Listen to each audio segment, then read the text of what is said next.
C'est l'heure de vous informer. À la une ce soir, la République démocratique du Congo franchit un nouveau cap dans le renforcement de ses capacités militaires. À Kisangani, une base de lancement des drones est en cours de construction dans le cadre d'un partenariat stratégique avec la Turquie. Un projet qui intervient en pleine montée des tensions sécuritaires à l'est du pays, notamment face à l'F-123. Les détails de cet élément.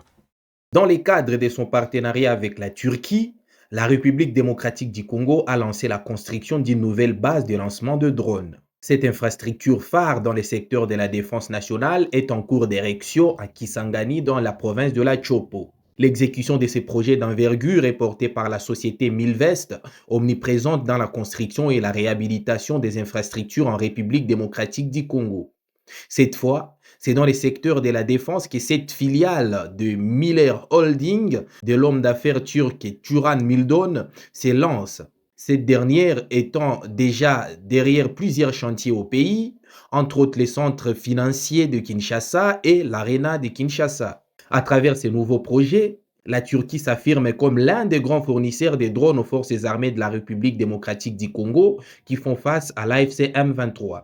C'est au moment où ces engins explosifs sont en vogue actuellement sur différents fronts. Cette étape symbolise la volonté poussée de Kinshasa de perfectionner davantage son arsenal militaire pour mieux répondre aux différentes menaces. C'est surtout la preuve que le président Félix Tshisekedi ne décolère pas dans son obsession à braver militairement l'AFC M23 au Kivu. Arrivé à Bandundouville hier lundi, le vice-premier ministre de l'Intérieur Jacques Sabani a lancé les préparatifs de la 13e conférence de gouverneurs. En amont, ces assises consacrées au développement agricole et rural, il a présidé une réunion de sécurité élargie pour évaluer la situation dans les Kouilou et anticiper l'arrivée du chef de l'État. Plus d'explications avec le gouverneur de Kouilou, Philippe Akamituna, suivez. Il s'est tenu à Bandundouville. La réunion a été présidée par le VPM à l'intérieur qui est arrivé aujourd'hui à Bandundu et dans l'organisation de la conférence des gouverneurs, le VPM à l'intérieur est rapporteur de la conférence. La réunion a tourné sur 3 points. Le premier point, c'était la situation sécuritaire de la province, l'état des lieux de la province. Le deuxième point, c'était par rapport à l'itinérance du chef. Et le troisième point, c'était les divers. En rapport avec la situation sécuritaire, et là, on a dit que la situation sécuritaire de la province était calme dans son ensemble. Et nous avons abordé aussi l'état des préparatifs de la conférence. On a dit que la province s'est vraiment bâtie pour que les conditions soient remplies pour la tenue de la conférence. Quant à ce que la province devrait faire, la province a vraiment répondu, je ne peux pas dire à 100%, mais vraiment valablement. Et nous sommes fiers.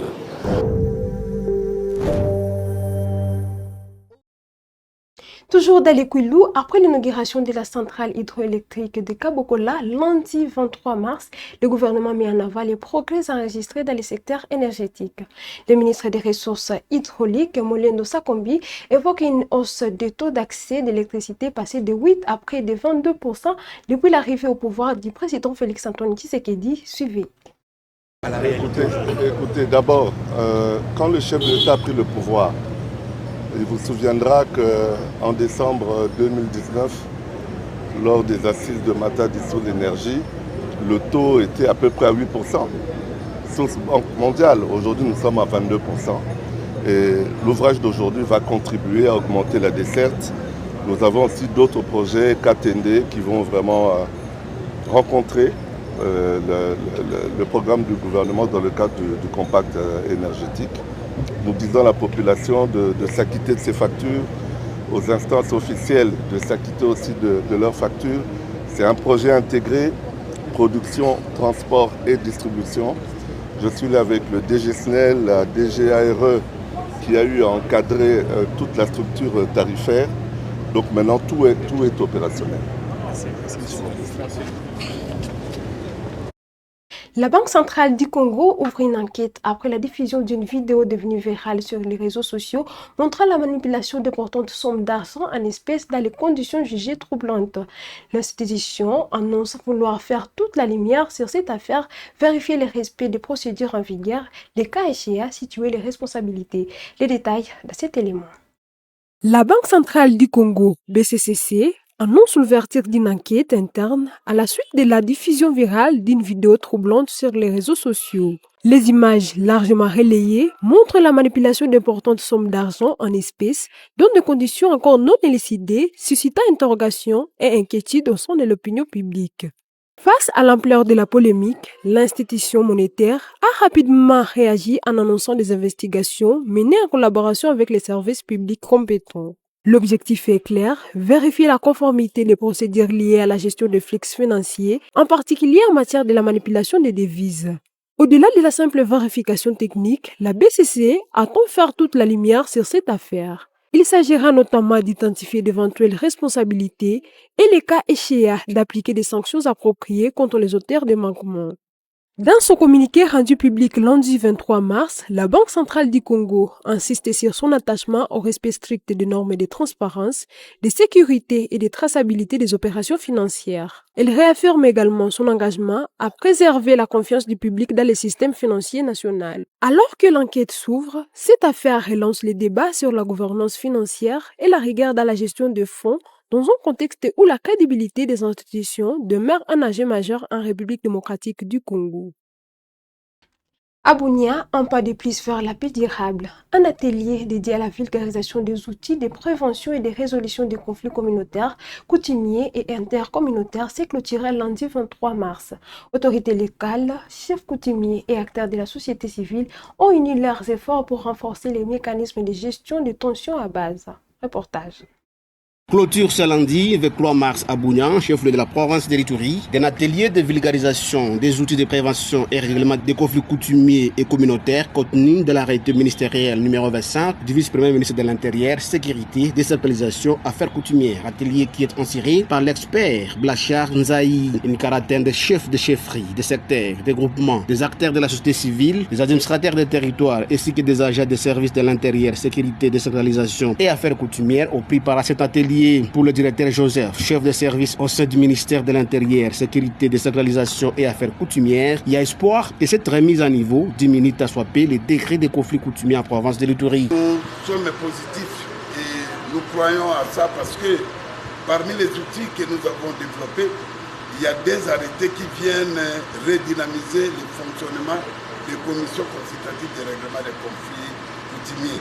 Aujourd'hui, les chefs coutumiers sont capables et compétents de résoudre les problèmes communautaires et intercommunautaires, ce qui n'existait pas dans l'ancien arrêté 006. Mais les deux nouveaux arrêtés, arrêté 008 et la 009, qui portent aussi la création, la composition et le fonctionnement des commissions consultatives de règlement des conflits communautaires, intercommunautaires et coutumiers, vont sensiblement résoudre les problèmes.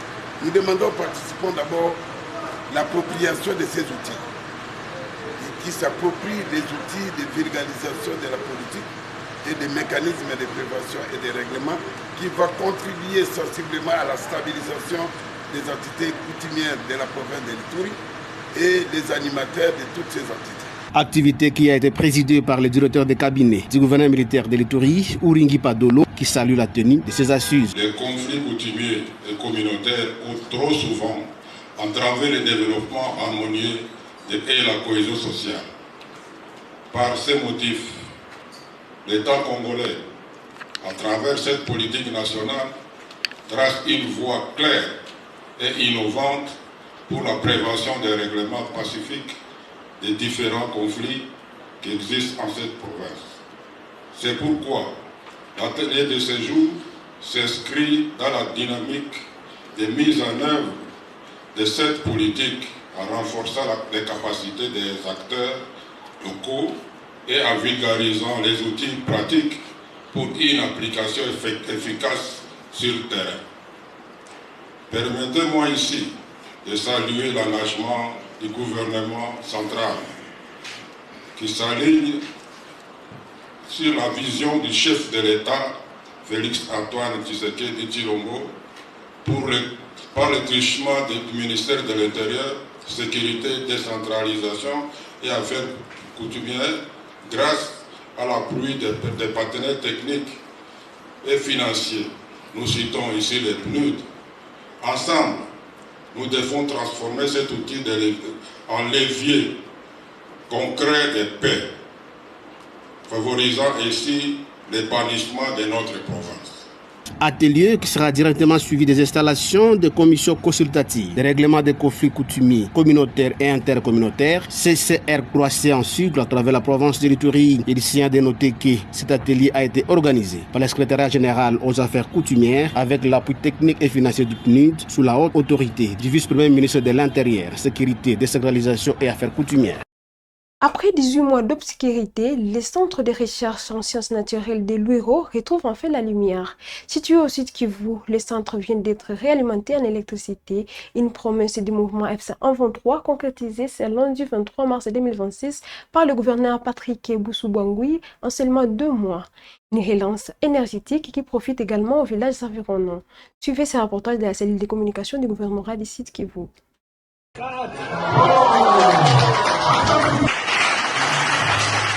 D'un seul geste du pouce à l'interrupteur, et c'est désormais chose faite, l'électrification du centre de recherche en sciences naturelles, CRSN Luiro et des villages avoisinants est effective comme l'avait promis le gouverneur du Sud Kivu, Patrick Boussou-Bangui, voilà 2 mois lorsqu'il y avait effectué sa première visite. La valorisation de ce centre, véritable creuset de la recherche scientifique en République démocratique du Congo, demeure une priorité majeure pour le mouvement révolutionnaire AFCM23, a toujours fait savoir le gouverneur du Sud Kivu, Patrick Boussou-Bangui, qui a effectué une énième descente ce lundi 23 mars 2026 pour l'inaugurer. Sur place, il a pu concrétiser une promesse faite, celle de la relance de l'électrification du centre et des villages avoisinants, 18 mois après que ces derniers étaient plongés dans le noir. Les techniciens de la Société nationale d'électricité, SNEL, ont en effet travaillé d'arrache-pied pour parvenir à remettre en place cette unité de production d'énergie qui date de 1958. Le directeur régional de la SNEL, l'ingénieur Jovi Moulemangabo, a précisé que la distribution du courant ira en avançant, la société disposant déjà sur place de tous les équipements nécessaires et les câbles pour alimenter toute la zone concernée. L'autorité provinciale a quant à elle rappelé la nécessité de l'électrification du centre et des contrées avoisinantes, ce qui, à ses yeux, constitue également un moteur du développement. Patrick Boussou-Bangui a pu constater l'état du matériel, mais également visiter les centres d'entreposage du matériel pimpant neuf destiné aux grands projets d'électrification de la région de l'Afrique centrale. Un grand transformateur, de rouleaux de câbles électriques, un impressionnant stock de lubrifiants, bref, du matériel complet qui permettront de faire du centre un pôle énergétique de taille pour la région. Le gouverneur Patrick Boussou-Bangui a également mis à contribution cette visite pour sensibiliser la population, singulièrement la jeunesse estudiantine de l'Université du Cinquantenaire qui évolue dans ces installations, sur le vivre ensemble et les idées forces du mouvement révolutionnaire AFC-M23. Le chef de l'exécutif provincial a dans la foulée promis que la province apportera très incessamment sa contribution pour la modernisation des salles où sont dispensés les cours dans cette institution d'enseignement supérieur qui fait face à plusieurs défis, notamment les manques d'infrastructures, mais surtout son fonctionnement. Sur le chemin de retour, Patrick Boussou-Bangui a effectué une visite éclair dans la ferme de l'Inera Mulungu pour constater de lui-même l'élevage en stabulation des bovins dont le cheptel est évalué à 61 têtes de 4 races différentes, dont 3 taureaux et autant de vaches qui attendent une prochaine mise bas. Le gouverneur du Sud Kivu, après avoir reçu des explications et visité la ferme, a annoncé que des réflexions seront menées pour évaluer l'introduction d'autres races bovines au sein de la ferme, et ce notamment en vue d'améliorer une plus grande productivité des produits laitiers. À Lubumbashi, la police nationale congolaise intensifie la traque contre le banditisme urbain. 28 présumés criminels ont été interpellés et présentés à la presse hier lundi après une opération ciblée menée notamment au pont de Kalebuka et le long du voie ferrée. Le commissaire provincial du Haut-Katanga rassure. Des mesures sont en cours pour éradiquer ces phénomènes dans le cadre de l'opération Ndobo. Reportage. L'opération Ndobo se poursuit sans désemparer dans la province du Haut-Katanga. Cette opération vise à rétablir l'ordre public et à mettre fin aux actes criminels et le banditisme dans plusieurs coins de la province du Haut-Katanga. Après avoir rétabli la discipline et l'ordre au niveau de la passerelle Texaco dans la commune de Lubumbashi, aux Arabes Siné, Kilobelobe et Apollo dans la commune de Kampemba, ainsi que dans plusieurs autres endroits où régnait le désordre, la police nationale congolaise du Haut-Katanga s'est cette fois-ci concentrée sur le pont Kalebuka dans la commune annexe, devenu un lieu d'insécurité où certains jeunes désœuvrés se livraient régulièrement dépouillement de paisibles citoyens. Au total, 28 délinquants présumés ont été interpellés lors de cette opération. Ils ont été présentés ce lundi 23 mars 2026 au commissaire provincial de la police nationale congolaise du Haut-Katanga, le général Blaise Kilimbalimba, par le commandant du commissariat urbain Lubumbashi Kasungami, en présence des 2 commissaires provinciaux adjoints et de quelques membres de l'état-major. Selon le commandant du secteur, ces individus semaient la terreur et ravissaient les biens de la population à chacun de leur passage. Les gens qui... Le groupe devant vous est constitué de délinquants qui excellent certains dans l'extorsion, les autres dans la concussion et à l'occasion des tours de l'ordre public dans des instructions méchantes. Certains étaient surpris sur le pont Kalebuka, qui est à la limite de la commune de Kampemba, la commune de la Kenya, et qui traverse vers la commune annexe, notamment à Kalebuka et vers Senka. Il y a aussi le long des rails, d'autres étaient surpris sur le long des rails, où il y a des petites traversées qui donnent accès encore à la commune de Kampemba par le cité de Gel et la commune de annexe par les rails, puisque le pont est à gauche, il y a aussi les rails du côté droit qui donnent vers Senka et Kalebuka. Prenant la parole, le commissaire provincial de la police nationale congolaise du Haut-Katanga, le général Blaise Kilimbalimba, a rassuré la population que toutes les dispositions sont prises pour mettre fin au dérapage de certains jeunes désœuvrés et que l'opération Dobo va se poursuivre sur toute l'étendue de la province afin de restaurer l'ordre, la sécurité et la quiétude publique. Le général Blaise Kilimbalimba appelle par ailleurs la population à collaborer avec les services de sécurité en dénonçant tout cas suspect afin de garantir la réussite de cette opération. Ces délinquants ont été transférés aux autorités compétentes où ils subiront la rigueur de la loi. C'est la fin de ce numéro d'actualité. Merci de l'avoir suivi. C'est votre première fois de nous suivre. Abonnez-vous à la chaîne. Surtout, n'oubliez pas de liker, commenter et partager toutes ces actualités. Les actualités, c'est sur WAB Info TV. À toutes et à tous. Prochaine édition.